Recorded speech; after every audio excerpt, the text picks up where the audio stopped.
This episode is brought to you by CarterComics.com. It is your one-stop shop for all comic needs, whether they be graded or raw. Carter Comics has got it all.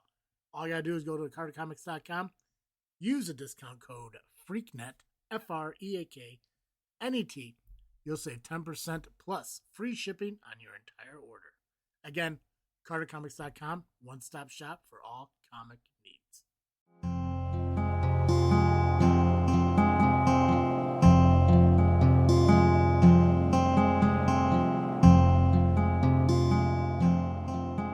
Greetings, listeners, and welcome back to another episode of this freaky show.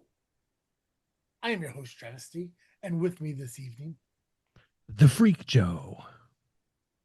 for those who saw audio, they didn't see how dumb I looked while trying to do something different. For the video I was doing listeners, hope something. you enjoyed that. Yep. I was mean mugging you while you were doing it. Right? It's like, again, I can't find a comfortable way to introduce this freaky show. You think that after, I don't know, 9 years of doing it, we probably would have figured it out by now. I don't know why Nah. it's on Nah. right? I think at one point I did the Yeah, but, that's a good one. Yeah, right. Like maybe instead of doing the low somber, I need to go with the welcome or something. I don't know. Like the Crypt Keeper. Something, right? But do one of those like Welcome to this freaky show. Tales from Freaky Show. Tales from the Freak Joe. See? Look at that. Whenever we turn Freak Joe into YouTube content, that'll be the intro. Except like instead of them like going through like a front yard, through a door, down a basement, we'll just find footage of like creeping through Chicago. Mm-hmm. You know, and then it's just and then boom, there you are, all skeletalized or whatever. I love it. Hell yeah. Joe, I've had so much fun playing the games that we've been playing over the last couple weeks here for this freaky show. I'm gonna triple down on it. We're playing another game today. All right. I don't know what it is lately, but my creative writing juices have been working overtime during the month of October here. For those of you who don't know, this is this freaky show. It is this freaking show. For those of you who are wondering, oh no, I'm in the wrong place. No, it's still us. But through the entire month of October, we pay tribute to Halloween and spooky things. We've been really focusing on the spooky part of the Halloween and spooky things.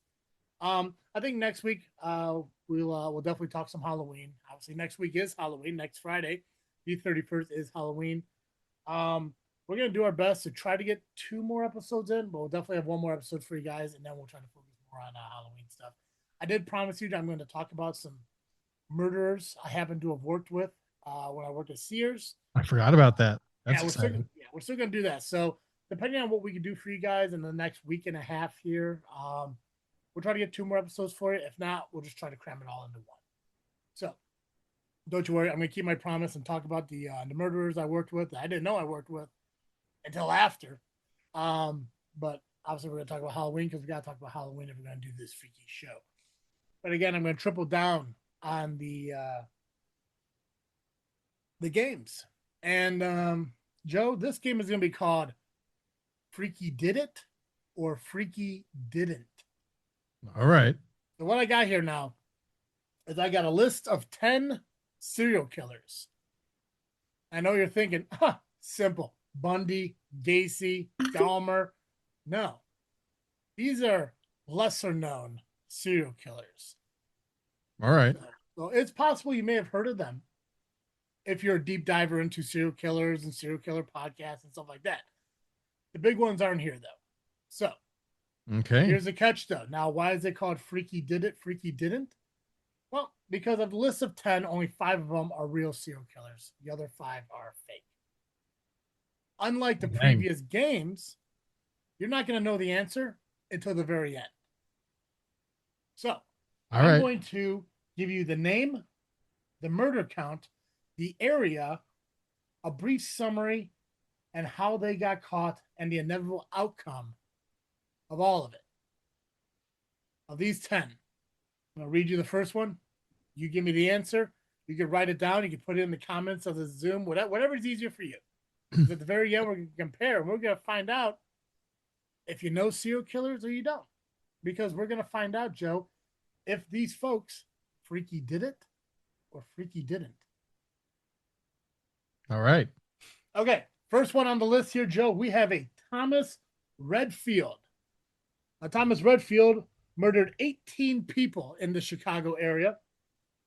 A disgraced early 1900s physician who allegedly performed fatal experimental treatments on indigent patients, covering up death as medical complications. How Thomas was caught is a graduate researcher uncovered falsified hospital ledgers. Investigators reopened old files and located Redfield living under an assumed name, and he was arrested in 2002. He was found guilty on historic murder charges. He died in psychiatric custody. So, go ahead and record your answer. Freaky did it. Freaky didn't. Let me know when you're ready, and we'll move on to the next one. Oh, okay. I'm ready. Okay. The next one on our list is Moses Sithole. Moses Sithole. Sithole. Sithole. Sithole. All right. Don't be Googling. No, I'm not. Trust you. Okay. Also known as the ABC Killer. 38 people murdered in South Africa. Specifically at Atteridgeville, Boksburg, and Cleveland. Summary: lured job-seeking women with false employment offers, attacking them in remote fields during South Africa's transition years. How Moses was caught, you ask? Well, he was tracked down in 1995 after a massive manhunt. DNA and fingerprints tied him to dozens of victims.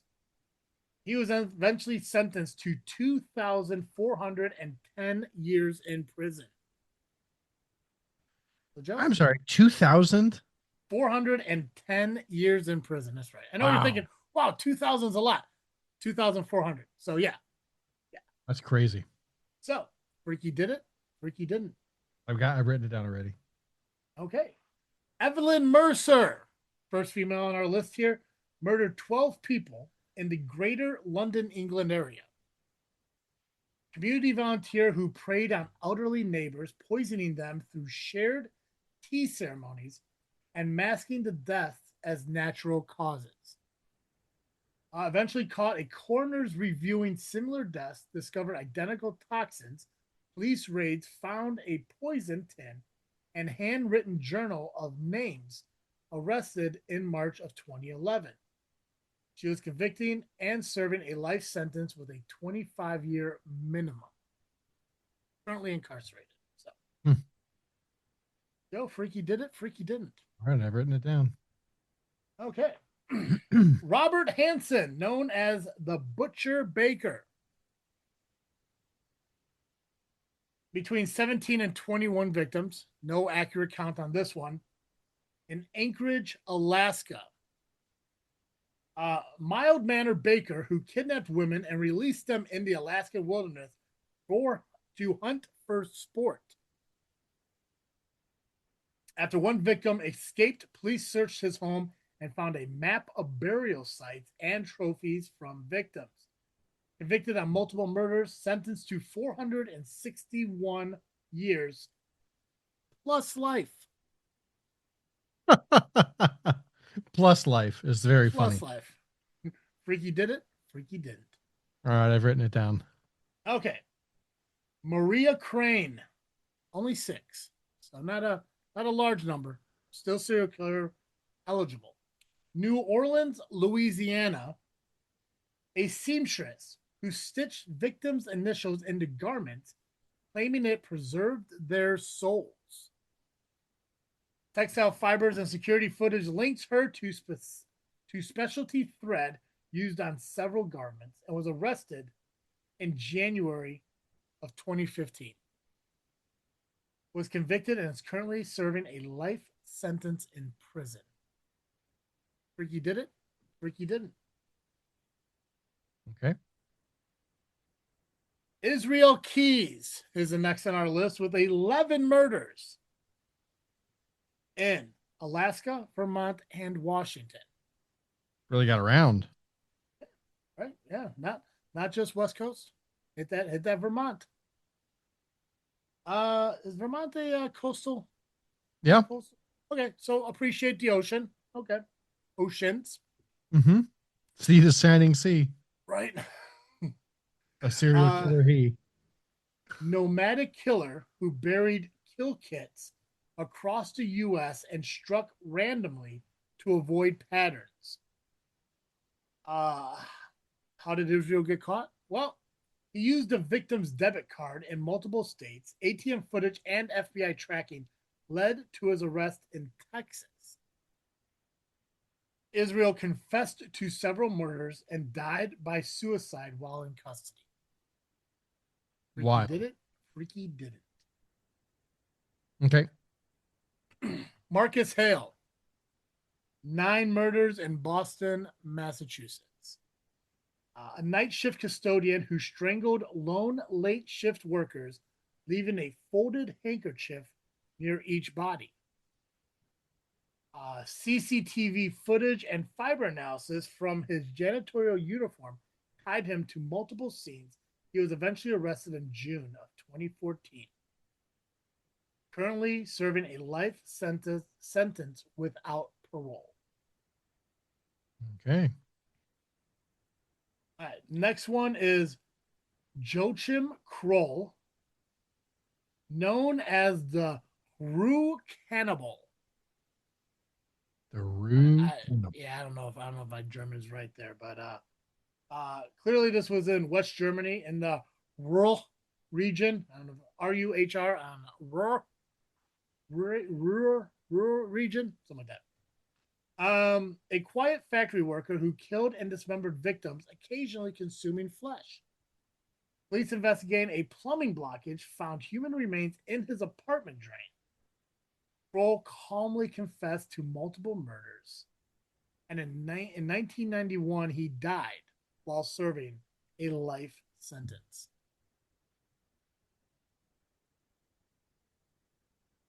All right.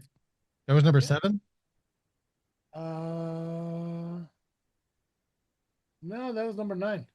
That was number 9. Wait, that was number 8. That was number 8. That Okay. was number 8. Yeah, I got 2 more.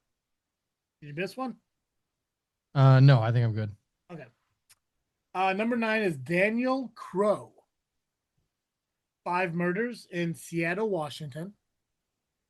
A freelance repairman who left wind-up music boxes at homes following the break-ins that turned fatal. The maker's mark on a surviving box led police to a clock shop whose records named Crow. DNA on the box confirmed his involvement, and he was arrested in 2017. He pled guilty to avoid the death penalty, and he was sentenced to 40 years in prison.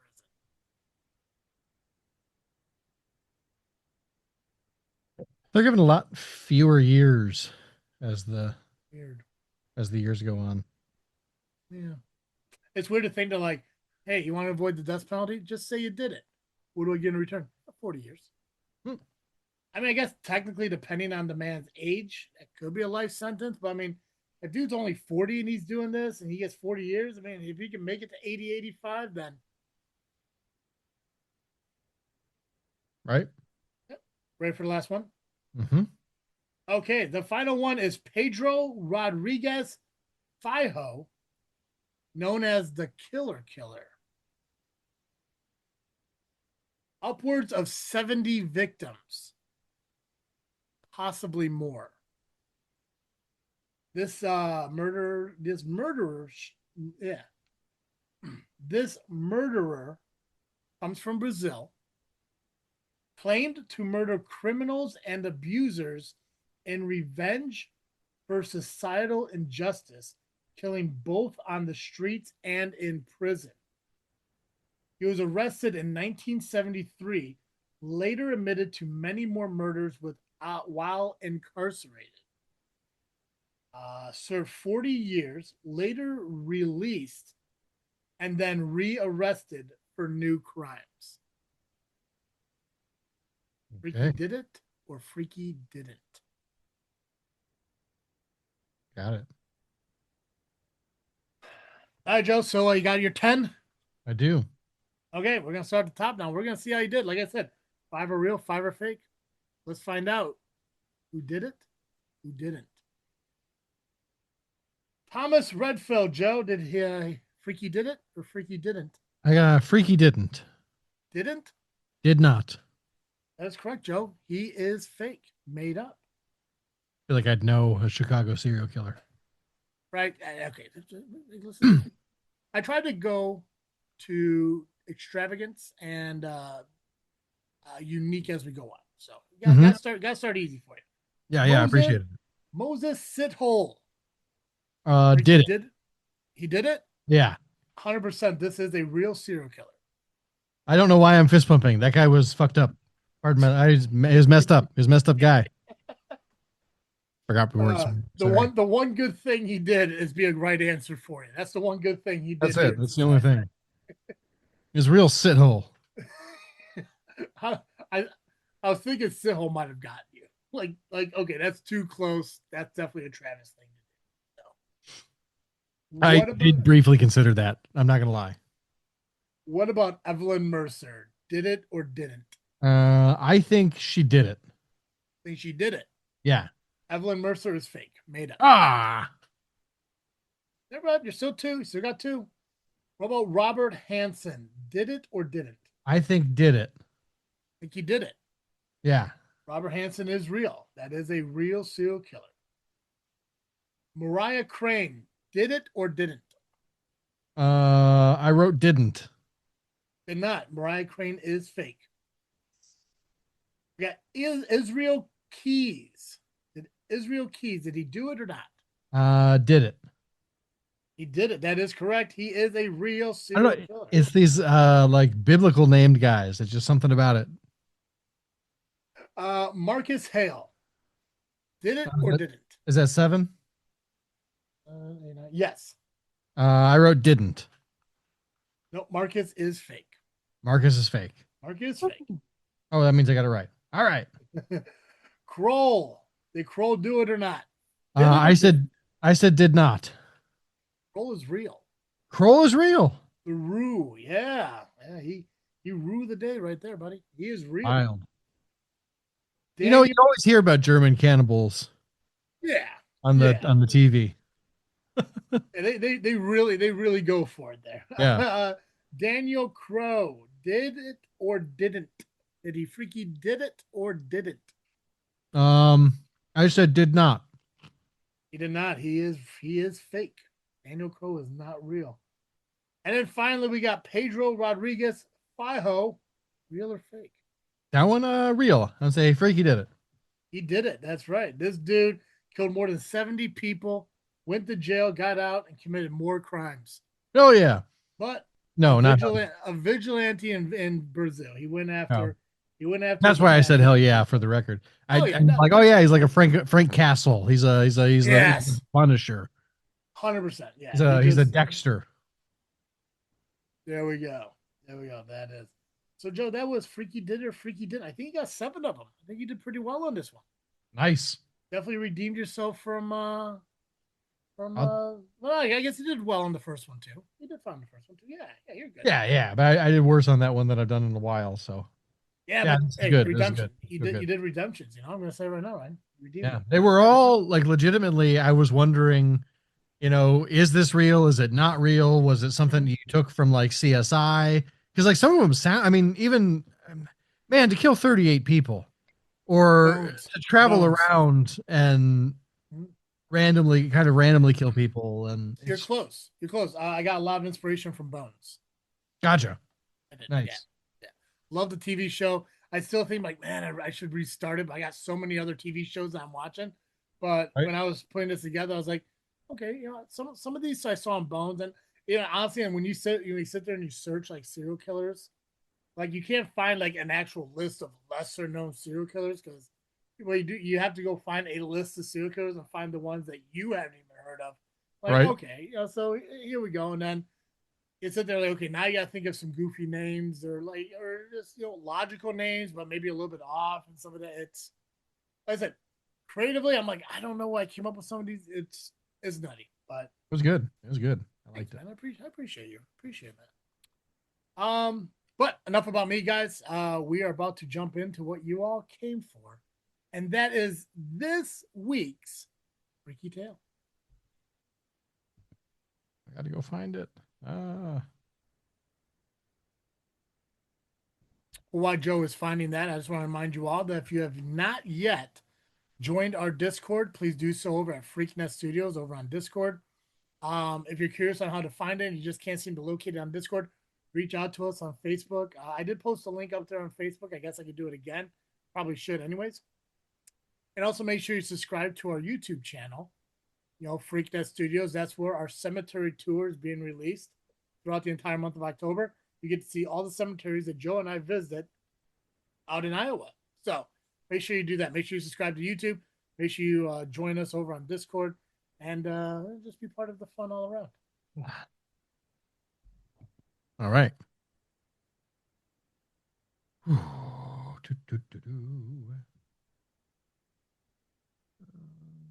for fun. See what happens here.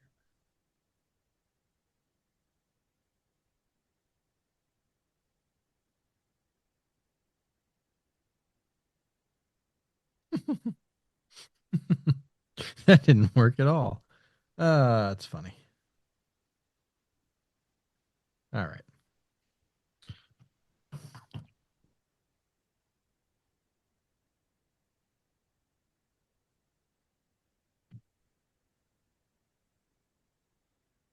Trying a new thing. Seeing how I feel about it. Yeah, get a feel. Like we're trying to create ambiance. That's why I'm sitting here in the dark and ready to hear a freaky tale. I'm ready to go here. I am ready. All right. I haven't got it pulled up here so I can follow along too. Like it's my own personal audiobook. Nice. Mm-hmm. Well, I hope I found the same version that you've got pulled up. I mean, we'll find out. Yeah. So tonight's freaky tale is The Boarded Window by Ambrose Bierce. And I sign up, love Ambrose Bierce. We've done several of his stories over the past few years. He has plenty more, so you're definitely gonna hear more over the next couple years. Love Ambrose, great storyteller. Sorry, Joe. The Boarded Window. In 1830, only a few miles away from what is today the great city of Cincinnati, there was a huge forest. A few people who always wanted to move from one place to the next, made their homes there for a time and became rich. Then they left everything they had made and went west to meet new dangers and difficulties. For some reason they could not explain, they needed to make again and again the same comfortable life that they had just left. At the time of this story, the new houses were already empty and many people were moving to places further away from the towns in the east, but one man decided to stay. He lived alone in a wooden house in the middle of the great forest. He seemed to be part of its dark silence because no one ever saw him smile or speak an unnecessary word. He got the few things he needed to live by selling animal skins to the town. He grew nothing on the land. There was a little ground around his house where he cut the trees, but new plants had grown in their place. It seemed the man's interest in farming was dead. The little house, with its wooden chimney, had only one door, and directly opposite, a window. The window, however, was boarded up. Nobody could remember a time when it was open, and no one knew why it was closed. It was certainly not because the man disliked light and air, because when anyone passed that lonely place, they could see the man sitting in the sun on his doorstep. I imagine there were very few people who knew the secret of that window. But I do. The man's name was Murlock. He looked 70 years old, but was only about 50. It was not only years that had made him old. His hair and long beard were white, his gray eyes were empty, his face was very wrinkled. He was tall and thin. but I never saw him. My grandfather described him for me and also told me the man's story when I was a boy. He knew him when he was living nearby in one of those early days. One day, they found Murloc in his home, dead. It was not the time or place for asking a lot of questions about it. I suppose everybody thought that he died of natural causes. I only know that they buried his body near the house, next to his wife's grave.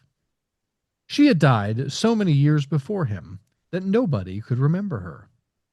That is the last part of this true story. But there is an earlier part that my grandfather told me. When Murloc built his little house and began to cut out a farm with his axe, he was young, strong, and full of hope. He had married a young woman in the town where he came from. She lived the same dangers and difficulties as her young husband. There is no picture of her. We know nothing about her character. We do not even know her name. One day, Murloc returned from hunting in the forest to find his wife sick with fever. There was no doctor, no neighbor. He could not leave her because she was too sick. So he tried nursing her back to health. But at the end of the third day, she died, mad with the fever. From what we know about Murloc, we can fill in some of the details of the picture that my grandfather gave me. When Murloc understood that she was dead, he remembered that he must get her body ready for burial. As he tried to do this, he made mistakes now and again. He was surprised, too, that he did not cry. Surprised and a little sorry. Surely it is not unkind to cry for the dead. Tomorrow, he said aloud, I'll make the coffin and the grave, and then I'll miss her, when she is no longer here. But now she's dead, of course. But it's all right. It must be all right. Things cannot be as bad as they seem.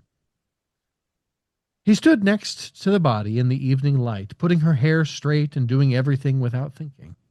And he still had an idea that everything was going to be all right, that they could live together again like before. He'd never known anyone die. He did not know he was so unhappy that would come later, and never go away again. When Murloc finished his work, he fell into a chair next to the table where the body lay and saw how white it looked as night came nearer. He put his arms on the table and his face fell onto them. He was unspeakably tired. At that moment, there was a long crying sound, like a child lost in the dark woods. But the man did not move. That cry came again and nearer than before. Perhaps it was an animal. Perhaps it was a dream. Murloc was asleep. Some hours later, he woke up, lifted his head from his arms, and listened carefully. He did not know why. There, in the black darkness by the side of his dead wife, he remembered everything without surprise. He tried to see something. He did not know what. He was now awake. He stopped breathing. Even his blood slowed down to listen to the silence. Who? What had woken him? And where was it? Suddenly the table moved under his arms, and at the same moment he heard, or imagined he heard, a light, soft noise like feet on the floor. He was too afraid to shout or move. He waited centuries of fear there in the darkness. He tried to say the dead woman's name, to put out his hand across the table, to see if she was there.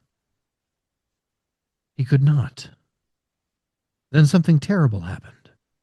A heavy body moved against the table so hard that it pushed against his chest. At the same moment he heard and felt something fall on the floor with a noise that was so loud the house moved. It seemed like there was a fight, and so many sounds that were impossible to describe. Murloc stood up. He put his hands on the table. Nothing was there. There's a moment when fear can become madness, and madness pushes us to action. With no idea what he was going to do, for no reason except the reason of a madman, Murloc ran to the wall, got his gun, and fired it.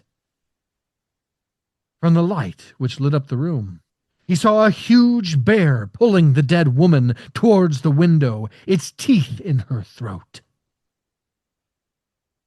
Then there was darkness, blacker than before, and silence. And when he woke again, the sun was high, and the wood was noisy with birds' songs. The body lay near the window, where the animal left it when it was frightened away by the noise of the gun. Her clothes were pulled away. Her long hair was everywhere. Her arms and legs lay in all directions. Blood, not yet dry, had run from her throat. It was badly, horribly cut. Her fingers had blood under the nails, and between her teeth was part of the animal's ear.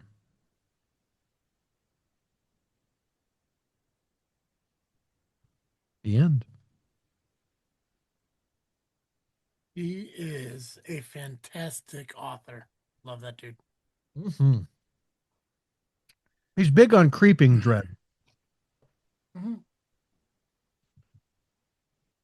I'm remembering that damned thing.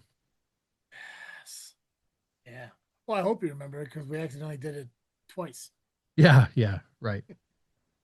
True. Joe, what are you freaking thinking about? What's on your mind? Oh, what am I freaking thinking about? On the recommendation of GCR, I started reading a book this morning. And it was so good that I finished reading that book this afternoon.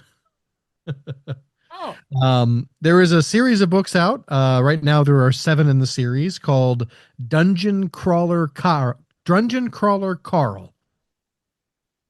And it's just, first of all, it's very funny to me that there's a character whose name is Carl. I don't know why. C or K? C. C, gotcha. Yep. And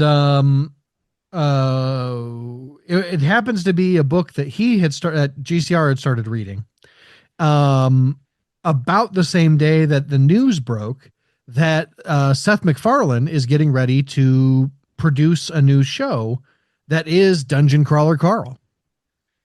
So this is a book series that's been out for a little while, and there's, like I said, there's 7 books in it already.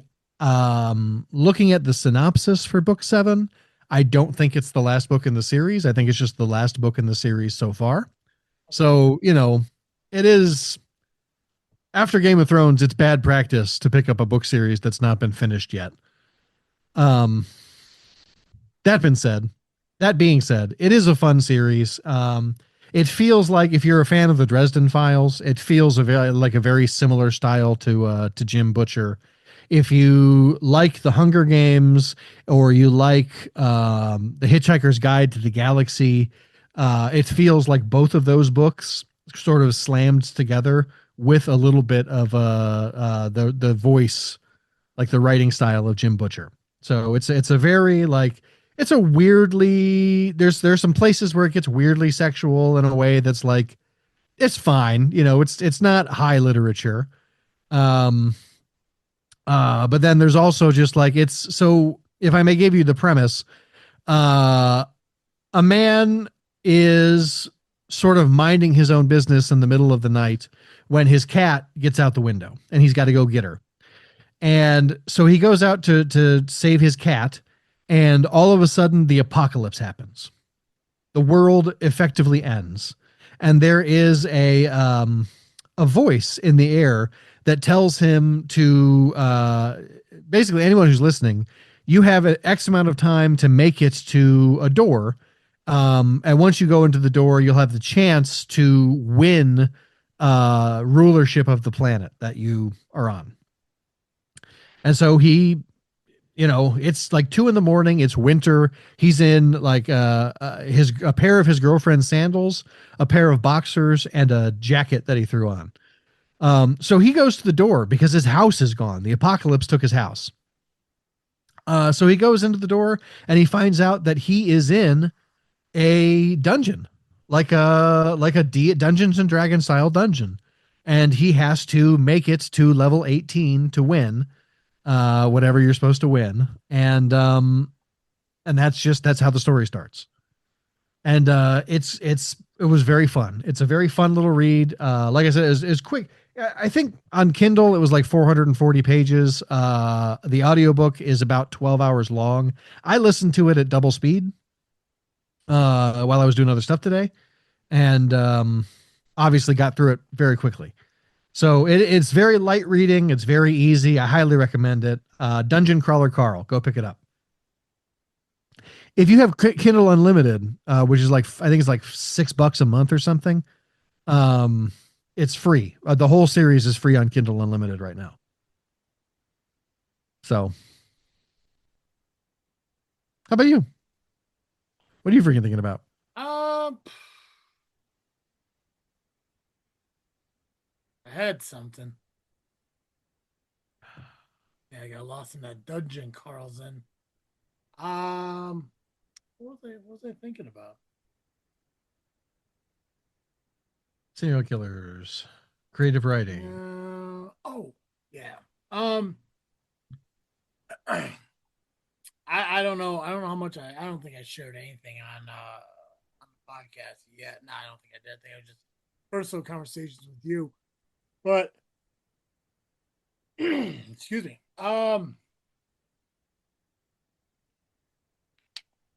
By the end of this year, Freaknet Studios is shrinking. We are losing definitely one of our shows that we have. The Power Hour is calling it at the end of this year. December 16th is going to be the last show. They don't know what else they're going to do, if anything. Their whole belief is they ran the course of what they're doing here.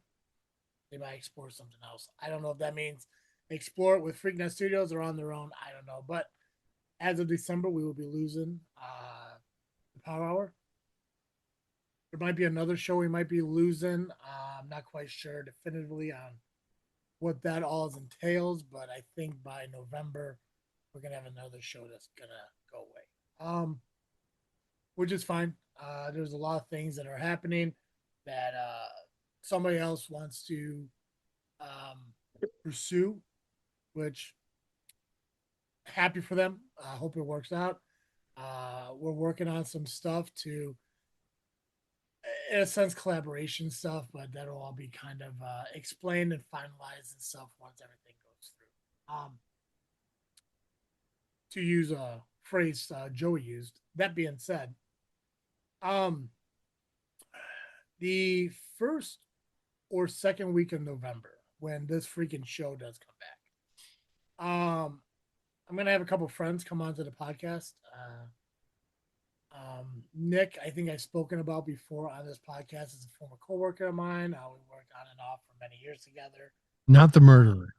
Not the murder. No, not Sears. No, this is the stressful job. Um, his wife has a very strong interest in podcasting, and as far as I know, she still wants to pursue that dream. And I'm gonna help her do that. I don't know if it's going to be an instant this Freakin' Studios thing. I don't know. Obviously, I would welcome it. I would encourage it that way. Cross promotion and growth and everything could be a real thing. Um, Also, for those who don't remember, Joe and I were talking about a Bible-based podcast that he would host, and I would love to still pursue that. So it's really about I've been thinking about how much it sucks losing like these shows and stuff. I mean, obviously when Fourth Mother Box turned into Scourge of Society, and then they ultimately uh, discontinued that show and focused a merger with Jedi Talk. I was like, man, that kind of sucks losing it. But hey, it's cool. We still got the guys. It's just in a different thing. I think the growth and the expansion is still going to be there with these other shows. I'm hoping get created and moving forward. I think Joe and I mentioned it to each other when we finished recording last week. The hopes and goals are 2026 is going to be our content creating year, especially with YouTube and everything like that, and getting stuff out to you guys. And I really want to pursue the Belly Up series that I came up with, and we can explain more to that to you guys when that gets forward.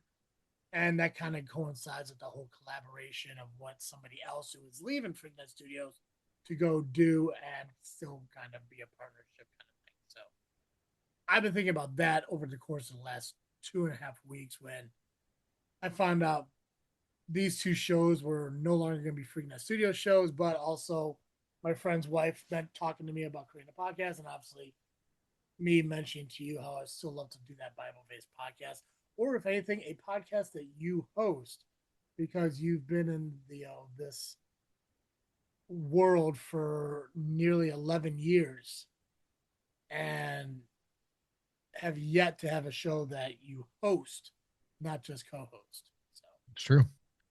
It's um, weird. yeah, Freakno Studio is always going to continue to grow, and regardless of what shows come and go that you see, it's never any hard feel. Well, the first one was, but that one's long gone. Um, these there's no hard feelings to them. It's just people have personal lives and personal dreams that they need to achieve, and obviously we're going to continue to be supportive to everybody. I don't know as far as the Power Hour what their plans. Like I said, I don't know what their plans are, but I think collaborations are still going to exist, and I think in YouTube there's going to be a lot of collaborations with some of the stuff that I have planned for hopefully build content. So, and that's why I encourage all of you guys, if you are listening to our show, to please go over to YouTube, subscribe to Freakness Studios. Not just watch the videos, but also subscribe to our channel because it does help us out. We are so close to being monetized, and I'm really excited for that. That'd be a huge milestone for us, and I would love to achieve that. If by the end of the year, that'd be incredible. Um, yeah, just just being the annoying headache I am, and striving to push people to do more for themselves, not just for me, but for themselves. Word. So I'm excited for it, and like I said, in a couple weeks when I have Nick and his wife on, and I don't know what we're gonna talk about. I have no idea the topics that we're gonna talk about, but they're excited to be on to talk. Justin, he portrays Tony Gabagool on The Loving Intoxicated Men. Will, who is Maximus Orion in Rocket Pro Wrestling, they want to come on the podcast and they want to do a collaboration thing and just come on and chat. They've seen what we have done with previous shows and how we do this, and they appreciate what we do here as a podcast. And I love being appreciated. I think what we do here is incredible because we're able to just BS, with our lives and make it entertaining where people actually want to listen to it. So, we do always want to bring on new guests, and we always want to bring on people, content creators, and talk about their stuff. That's always an open door for anybody. And maybe in 2026, when we hit season 10, I mean, we're gonna hit 10 years this next Saturday. Wait, next Monday is 10 years. So I don't know what we're gonna do about that, but whatever. Is it next Monday? It's the third or the fifth. I can't remember. I don't know. But not next week. The following week, we're gonna hit 10 years here on this freaking show, and we got Wild. nothing. We got nothing planned for it. Which is I'm okay with it. Like I said, I mean, it's it's a thing that makes me think that like we should be wrapping up season 9, Mm. and instead we're like 9 shows into it. So clearly we're about a season behind. But in 2026, again, the content on YouTube, maybe we'll kind of call back some old guests and stuff and catch up with them. And I don't know, I'd love to hear from Leslie Tom or GCR. Uh, these authors and directors and musicians that we've talked to. I'd love to kind of catch up and see what they're doing. So maybe that's Mm-hmm. be another thing for 2026. So, but yeah. Nice. Hey, Joe. Yeah. During the month of October, I am co-hosting this show with the Freak Joe, which means Cartoon Joe is on a break from here. He's not on a break from everything. So, if our listeners want to catch Cartoon Joe, where can they go? If you need more Cartoon Joe, you can find him over at the Geekcast Live podcast at violentpress.com. You can also find him on Facebook, iTunes, Spotify, and Blue Sky by searching Geekcast Live. Excellent. Guys, make sure you search this Freakin' Show and Freakness Studios wherever you find your social media, especially over on YouTube. Make sure you subscribe to Freakness Studios.